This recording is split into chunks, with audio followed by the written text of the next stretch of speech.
Would you marry മീയുടെ episode 7 തുടങ്ങുമ്പോഴത്തേക്കും വോച്ചും തനിക്ക് മറീനെ ഇഷ്ടമാണെന്ന് തുറന്നു പറയുകയാണ്. അങ്ങനെയിരിക്കെ ഞാനൊരു ഡിവോഴ്സിയാണ്, നിന്റെ ഫാമിലി ഒരിക്കലും എന്നെ അക്സെപ്റ്റ് ചെയ്യുമെന്ന് എനിക്ക് തോന്നുന്നില്ല എന്നെല്ലാം തന്നെ മറി പറയുമ്പോഴത്തേക്കും അതിനെ സ്നേഹിക്കുവാനും കല്യാണം കഴിക്കുവാനായിട്ടും പോകുന്നത് നമ്മളല്ല എന്നൊരു ചോദ്യമൊക്കെ അവനും തിരിച്ച് അവളുടെ അടുത്തായിട്ട് ചോദിക്കുന്നു.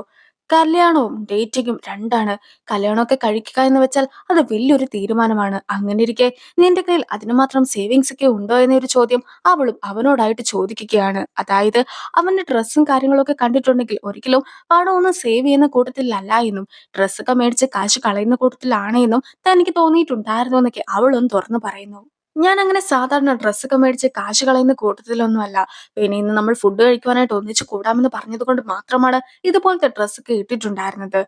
കൂടാതെ ഞാനിപ്പോൾ താമസിക്കുന്നത് മുത്തശ്ശിയുടെ ഒപ്പമാണെന്നെല്ലാം തന്നെ അവനും പറയുകയാണ്. അങ്ങനെ ഇരിക്കെ ഇപ്പോൾ ഒരു മറുപടിയൊന്നും പറയേണ്ടതായിട്ടില്ല എന്നും നല്ലതുപോലെ ആലോചിച്ചിട്ട് മറുപടി പറഞ്ഞാൽ മതിയെന്നും നമുക്ക് പറഞ്ഞുകൊണ്ട് അവനും അവളെ സമാധാനിപ്പിക്കുന്നു. ഇപ്പോൾ അവർ രണ്ടുപേരും കൂടി ഒന്നിച്ച് തിരിച്ച് എക്സിന്റെ അടുത്തേക്ക് എത്തുമ്പോഴത്തേക്കും മെറീനെ കോൾ ചെയ്തിട്ട് കിട്ടാത്ത ആ ഒരു ടെൻഷനിലൊക്കെ ആയിരുന്നു എക്സും ഉണ്ടായിരുന്നത്. അങ്ങനെ ഇരിക്കെ എന്തിനാണ് നീ എപ്പോഴും മെറിയുടെ കൂടെ തന്നെ നടക്കുന്നതെന്നുള്ള ഒരു ചോദ്യമൊക്കെ ഫോച്ചുവിന്റെ അടുത്തായിട്ട് എക്സും ചോദിക്കുന്നു. നീ നേരത്തെ ബ്യൂട്ടി പാലസിൽ കണ്ടിട്ടുണ്ടായിരുന്നത് എന്റെ വീടായിരുന്നു. വീടൊക്കെ ക്ലീൻ ചെയ്യുവാനായിട്ട് എനിക്കൊരാളെ ആവശ്യമുണ്ടായിരുന്നത് കൊണ്ടാണ് ഞാൻ മെറീനെ ജോലിക്കായിട്ട് എടുത്തിട്ടുണ്ടായിരുന്നതെന്നെല്ലാം തന്നെ വൂചുവും അറിയിക്കുന്നു.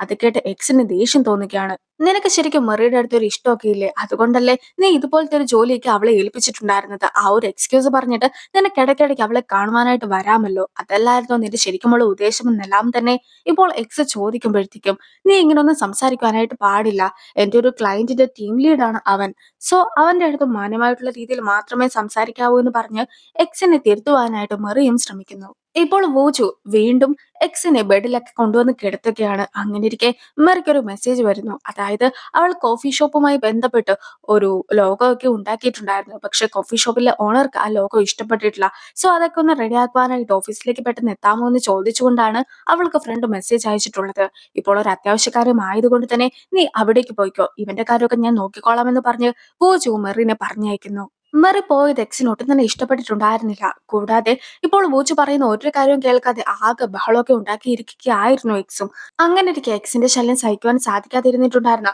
തൊട്ടടുത്ത ബെഡിലുണ്ടായിരുന്ന ആളും ഇപ്പോൾ എക്സിന്റെ അടുത്ത് ഒരുപാട് ദേഷ്യപ്പെട്ടൊക്കെ സംസാരിക്കുന്നു. ആ ഒരാളെ കണ്ടിട്ടുണ്ടെങ്കിൽ ഒരു ഗുണ്ടാ ലുക്കൊക്കെ ഉണ്ടായിരുന്നത് കൊണ്ട് തന്നെ എക്സും പേടി കാരണം മര്യാദക്കൊക്കെ ഇരിക്കുന്നുണ്ട്.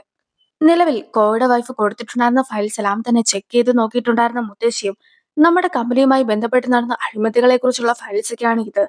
ജെ കൺസ്ട്രക്ഷൻസ് ആയിരുന്നു ഇതെല്ലാം തന്നെ നടത്തിയിട്ടുണ്ടായിരുന്നത്. പക്ഷെ അവർ ഒറ്റയ്ക്ക് അതൊക്കെ ചെയ്യുമെന്ന് ഞാൻ കരുതുന്നില്ല. നമ്മുടെ കമ്പനിയുമായി ബന്ധപ്പെട്ട ആർക്കോ ഒരാൾക്ക് ഇതിലൊക്കെ നല്ല രീതിക്ക് പങ്കുണ്ട് എന്നും അയാളെ കുറിച്ച് അന്വേഷിക്കണമെന്നും പറഞ്ഞുകൊണ്ട് ഈ ഒരു ഫയൽസ് എല്ലാം തന്നെ ഇപ്പോൾ സെക്രട്ടറിനെയും ഏൽപ്പിക്കുകയാണ്. സോ ആ ഫയലുമായിട്ട് സെക്രട്ടറി പോകുന്നതെല്ലാം തന്നെ ഇപ്പോൾ അങ്കിളും കാണുന്നു. ഇപ്പോൾ നിലവിൽ അവർക്ക് പുതിയൊരു പ്രൊജക്റ്റ് ഒക്കെ വന്നിട്ടുണ്ട്. പ്രൊജക്റ്റ് എന്ന് വെച്ചിട്ടുണ്ടെങ്കിൽ യുഎസിലെ തന്നെ ഏറ്റവും ടോപ്പ് ആയിട്ടുള്ള ഹോട്ടലൊക്കെ നടത്തുന്ന ഒരാൾക്കാര് അവരുടെ ആവശ്യമായിട്ടുള്ള സാധനങ്ങളൊക്കെ സപ്ലൈ ചെയ്യുവാനായിട്ട് നമ്മുടെ വൂച്ചിന്റെ കമ്പനീനെയാണ് ഏൽപ്പിച്ചിട്ടുള്ളത്. അങ്ങനെ ഇരിക്കെ ഈ ഒരു കാര്യത്തിൽ ഒരു രീതിക്കുള്ള വീഴ്ചയും ഉണ്ടാക്കുവാനായിട്ട് പാടില്ല എന്നും അത്രത്തോളം ശ്രദ്ധിച്ചു മാത്രമേ കാര്യങ്ങൾ ചെയ്യാവൂ എന്നും അങ്കിളുടെ അടുത്തായിട്ട് മുത്തശ്ശി പറയുന്നു. സോ ഇപ്പോൾ യുഎസ് ഹോട്ടലിന്റെ പ്രതിനിധിയുമായിട്ട് മുത്തശ്ശിയും സംസാരിക്കുകയാണ്. കൂടെ അങ്കിളുമുണ്ട്. അതായത് ആ ഒരു ആൾക്കാർക്ക് 320ഓളം ഹോട്ടൽസ് ആണ് നോർത്ത് അമേരിക്കയിൽ മാത്രമായിട്ടുള്ളത്. സോ അവിടെ കൊറിയൻ രീതിക്കുള്ള ഫുഡും മറ്റുമൊക്കെ കൊടുക്കുവാനായിട്ട് ഇവരുടെ കമ്പനിയുടെ ഹെൽപ്പ് കൂടി അവർക്ക് ആവശ്യമായിട്ടുണ്ട്. സോ ഞങ്ങളുടെ കയ്യിലുള്ള ഒരുപാട് എക്സ്പേർട്സിനെയൊക്കെ നിങ്ങൾക്കായി നൽകാമെന്ന് മുത്തശ്ശിയും അവർക്ക് വാഗ്ദാനം ചെയ്യുന്നു. അങ്ങനെ ഇരിക്കെ മുത്തശ്ശിയും വളരെ ഹാപ്പി ആയിട്ടൊക്കെ അവിടെ നിന്നും പിരിഞ്ഞു പോകുന്നുണ്ട്. സോ ഈ ഒരു യുഎസ് ഹോട്ടലിന്റെ പ്രതിനിധി എന്ന് പറഞ്ഞ് അവിടെ എത്തിയിട്ടുണ്ടായിരുന്നത് ഡേവിഡ് എന്ന ഒരാളാണ്. സോ ഡേവിഡും അങ്കിളും കൂടി മുത്തശ്ശി പോയതിനു ശേഷം സംസാരിക്കുന്നു.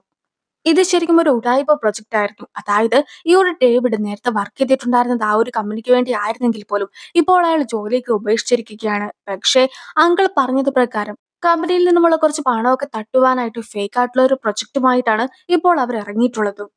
അതായത് ശരിക്കും മുത്തശ്ശിക്ക് റിപ്പോർട്ട് കൊടുക്കുന്നത് പ്രകാരം തന്നെയാണോ കാര്യങ്ങളൊക്കെ നടക്കുന്നതെന്ന് ചെക്ക് ചെയ്യുവാനായിട്ട് അങ്കിളാണ് പോകേണ്ടത്. പക്ഷെ അങ്കിൾ കൂടിയാണല്ലോ ഈ ഒരു ഉഡായിപ്പൊക്കെ നടത്തുന്നത്. സോ നിങ്ങൾ സേഫ് ആണെന്നാണ് അങ്കിളും ഡേവിഡിന്റെ അടുത്ത് പറയുന്നത്. എക്സിന് വേണ്ടി ഇപ്പോൾ പൂച്ച മേടിച്ചുകൊണ്ട് വന്നിട്ടുണ്ടായിരുന്നത് ബ്രെഡും മിൽക്കും ആണ്. നേരത്തെ മെറി മേടിച്ചു കൊടുത്തതുപോലെ വലിയ കാര്യമായിട്ടുള്ള ഫുഡ് ഒന്നും തന്നെ അല്ല അതേന്ന് മനസ്സിലാക്കിയിട്ടുണ്ടായിരുന്ന എക്സും അത് കഴിക്കുവാനായിട്ട് മടിച്ചു നിൽക്കുന്നുണ്ടെങ്കിൽ പോലും പിന്നീട് പൂച്ച കഴിക്കുന്നത് കാണുമ്പോഴത്തേക്കും അവനും മിൽക്കൊക്കെ എടുത്ത് കുടിക്കുകയാണ്. അങ്ങനെ ഇരിക്കെ എങ്ങാനും ഈ ഒരു ബൂജുവിനും മെറിയുടെ അടുത്ത് ക്രഷ് ഉണ്ടെങ്കിൽ അതൊക്കെ പോകട്ടെ എന്ന് വിചാരിച്ചുകൊണ്ട് എക്സും ഓരോരോ കാര്യങ്ങളായിട്ടൊക്കെ അവനോടും മിണ്ടുന്നു. അതായത് ഞങ്ങളുടെ കല്യാണം കഴിഞ്ഞില്ലെന്നേ ഉള്ളൂ. പക്ഷേ ഞങ്ങൾ രജിസ്റ്റർ മാരേജ് ഒക്കെ ചെയ്തതാണ്. കൂടാതെ 5 വർഷമായിട്ട് ഞങ്ങൾ ഡേറ്റിംഗും ചെയ്തിട്ടുണ്ടായിരുന്നു എന്നെല്ലാം തന്നെ അവൻ പറയുമ്പഴത്തേക്കും, അത് കേട്ടിട്ടുണ്ടായിരുന്ന വൂജുവും "നീ അവളെ ചീറ്റ് ചെയ്തിട്ട് പോയതല്ലേ? ആ ഒരു കാര്യം നീ എന്തുകൊണ്ടാണ് പറയാത്തതെന്ന്" തിരിച്ച് അവനോടും ചോദിക്കുന്നു. ഞാനതിന് അവളെ ചീറ്റ് ചെയ്ത് പോയിട്ടൊന്നുമില്ല. മറിച്ച് എനിക്കൊരു കൺഫ്യൂഷനൊക്കെ തോന്നി. ആ ഒരു ടൈമില് ഞാൻ ഒരു തീരുമാനം എടുത്തു. അത്ര മാത്രമേ ഉള്ളൂ. ഇപ്പോൾ കൺഫ്യൂഷനൊക്കെ മാറിയെന്ന് പറഞ്ഞിരിക്കുകയാണ് എക്സും. പക്ഷേ വിവാഹം എന്നൊക്കെ പറഞ്ഞിട്ടുണ്ടെങ്കിൽ വലിയൊരു റെസ്പോൺസിബിലിറ്റിയാണ്. ആ ഒരു റെസ്പോൺസിബിലിറ്റിയിൽ നിന്നും ഒഴിഞ്ഞു മാറുന്നത് ഒരിക്കലും നല്ലൊരു സ്വഭാവമായിട്ടൊന്നും തന്നെ ഊജവും കണ്ടിട്ടുണ്ടായിരുന്നില്ല.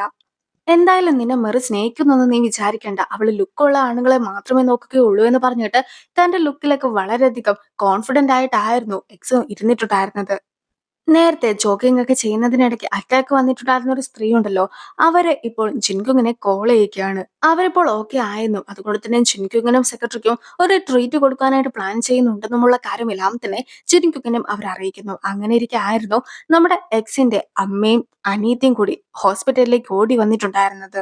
അങ്ങനെ വരുന്നതിനിടയ്ക്ക് നമ്മുടെ ജിൻകുങ്ങിനിട്ട് ഒരു തട്ടൊക്കെ തട്ടിയിട്ട് വളരെ ഗമയോടുകൂടി ആയിരുന്നു റൂമിലേക്കും അവർ കടന്നു വരുന്നത്. ഇപ്പോൾ എക്സിന് ഇഞ്ചക്ഷൻ എടുത്തിട്ടുണ്ടായിരുന്ന നേഴ്സും എക്സ് കുളിച്ചിട്ട് കുറെ ദിവസം ആയതുകൊണ്ട് തന്നെ ഒരുപാട് സ്മെല്ലൊക്കെ വരുന്നുണ്ടെന്നും വേറെ പേഷ്യൻസ് ഒക്കെ കംപ്ലൈന്റ് പറഞ്ഞിട്ടുണ്ടായിരുന്നു എന്നുള്ള കാര്യമെല്ലാം തന്നെ ഇപ്പോൾ വൂജുവിനെയും അറിയിക്കുകയാണ്. വേറെ വഴിയൊന്നും ഇല്ലാത്തത് കൊണ്ട് തന്നെ വൂജുവും അവനെ ക്ലീൻ ചെയ്യുവാനായിട്ടൊക്കെ ഹെൽപ്പ് ചെയ്യുന്നുണ്ടെങ്കിൽ പോലും ഈ ഒരു സമയത്ത് അവന്റെ അമ്മയും അനിയത്തിയും അവിടെ എത്തിയിട്ടുണ്ടായിരുന്നു. സോ വൂജുവും നൈസായിട്ട് അവിടെ നിന്നും ഒഴിഞ്ഞു മാറുന്നു. ശരിക്കും എന്താണ് എക്സിന് സംഭവിച്ചതെന്നുള്ള കാര്യം ഒന്നും തന്നെ അവർക്ക് അറിയുകയില്ല. അങ്ങനെയിരിക്കെ നീ നേരത്തെ മെറീനെ കാണുവാനായിട്ട് പോവുകയാണെന്നൊക്കെ പറഞ്ഞു പോയതല്ലേ? സത്യം പറ, മെറി കാരണമാണോ ഇപ്പോൾ നീ ഈ ഒരു അവസ്ഥയിലൊക്കെ കിടക്കുന്നതെന്ന് അനീതി ചോദിക്കുമ്പോഴത്തേക്കും നിങ്ങളൊക്കെ കൂടിയല്ലേ മെറിയുടെ അമ്മനെ അപമാനിച്ചു വിട്ടത്. അതുകൊണ്ട് തന്നെ ഞാനും അവളോട് ആത്മാർത്ഥമായിട്ട് ക്ഷമ പറയുവാനായിട്ട് പോയതായിരുന്നു എന്നൊക്കെയാണ് എക്സും പറയുന്നത്. പക്ഷെ നീ തന്നെ ഒന്ന് ആലോചിച്ച് നോക്ക്. അപ്പാർട്ട്മെന്റ് ഒക്കെ മേടിക്കുവാനായിട്ട് അവളുടെ അമ്മ എത്രത്തോളം പണമൊക്കെ ആയിരുന്നു കൊടുത്തിട്ടുണ്ടായിരുന്നത്. ആ പണം എല്ലാം തന്നെ അവർക്ക് നഷ്ടപ്പെട്ടു പോയില്ലേ? സോ അവരെങ്ങാനും നിങ്ങൾ ബ്രേക്കപ്പ് ആയതുകൊണ്ട് തന്നെ അതിന്റെ പകുതി പണമെങ്കിലും തരണമെന്നൊക്കെ പറയുകയാണെങ്കിൽ നമ്മൾ എന്താണ് ചെയ്യുക? സോ അവരങ്ങനെ ഒന്നും തന്നെ ചോദിക്കുന്നതിന് മുമ്പായിട്ട് തന്നെ അവരെ ഒഴിവാക്കുക എന്നത് മാത്രമായിരുന്നു എന്റെ മനസ്സിലുണ്ടായിരുന്നത്. അതുകൊണ്ടാണ് അവരുടെ അടുത്ത് എനിക്ക് മോശമായിട്ടൊക്കെ പെരുമാറേണ്ടതായിട്ട് വന്നിട്ടുണ്ടായിരുന്നതെന്ന് അമ്മയും പറയുന്നു. അങ്ങനെ ഇരിക്കെ ഇപ്പോൾ നീ എന്തിനാണ് ഇങ്ങനെ മെറിയുടെ പിന്നാലെയൊക്കെ നടക്കുന്നതെന്ന് അമ്മ ചോദിക്കുമ്പോഴത്തേക്കുമാണ് ജെനിയും അവനുമായിട്ട് ബ്രേക്കപ്പ് ആയെന്നുള്ള സത്യം എല്ലാം തന്നെ അവനും തുറന്നു പറയുന്നത്. അതൊക്കെ കേട്ടിട്ടുണ്ടായിരുന്ന അവരും ഒരുപാട് ഞെട്ടുന്നു. ജെന്നിയുടെ വിവാഹമൊക്കെ നേരത്തെ തന്നെ ഉറപ്പിച്ചതായിരുന്നെങ്കിൽ അവൾ നിന്നെ ശരിക്കും ചതിക്കുകയാണ് ചെയ്തത്.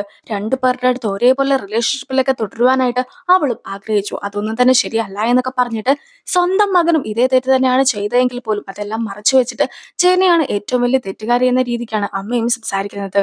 അങ്ങനെ ഇരിക്കെ എനിക്ക് മെറിയോട് തോന്നിയിട്ടുണ്ടായിരുന്നത് യഥാർത്ഥത്തിലുള്ള സ്നേഹമായിരുന്നു. അവളില്ലാതെ എനിക്ക് ജീവിക്കാനായിട്ട് സാധിക്കുകയില്ല. അതുകൊണ്ട് തന്നെ അമ്മ അവളുടെ അടുത്ത് പോയി ക്ഷമ ചോദിച്ചിട്ടാണെങ്കിലും വേണ്ടില്ല, എങ്ങനെയെങ്കിലും അവളെ തിരിച്ചു കൊണ്ടുവരുവാനായിട്ട് അമ്മയെ നോക്കണമെന്ന് അവനും അമ്മയോട് കരഞ്ഞു പറയുന്നു.